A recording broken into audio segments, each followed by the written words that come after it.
Bonjour et bienvenue dans cette vidéo flash dans laquelle nous allons voir ensemble la différence entre les notions de concentration et de quantité. La quantité et la concentration sont deux notions différentes, mais pourtant elles sont liées l'une à l'autre, on va le voir ensemble. Prenons un exemple avec un bécher dans lequel on place du sirop. Le sirop est essentiellement composé de sucre. Le volume de sirop dans le bécher, noté V, est égal à 10 ml. On ajoute dans ce bécher de l'eau, on effectue donc une dilution. Après ajout d'eau, on obtient donc un mélange homogène composé d'eau et de sirop. Imaginons que le volume du mélange obtenu, noté V', soit égal à 40 ml.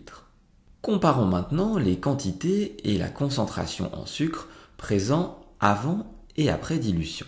Imaginons que la quantité de sucre présente dans le bécher avant dilution soit égale à un morceau de sucre, c'est-à-dire un certain nombre de molécules de sucre, ici noté grand X. Ce nombre de molécules restera inchangé même après ajout d'eau. La quantité de sucre est donc la même avant et après dilution. Dans le bécher de gauche, avant dilution, le goût sucré est extrêmement prononcé. On retrouve X molécules de sucre pour 10 ml de solution.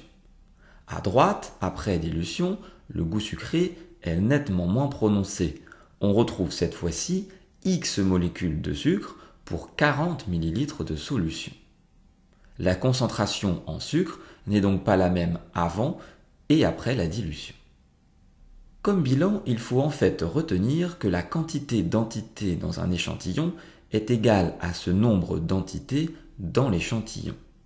La concentration en entités, quant à elle, est égale au nombre d'entités par unité de volume, c'est-à-dire à la quantité d'entités par unité de volume.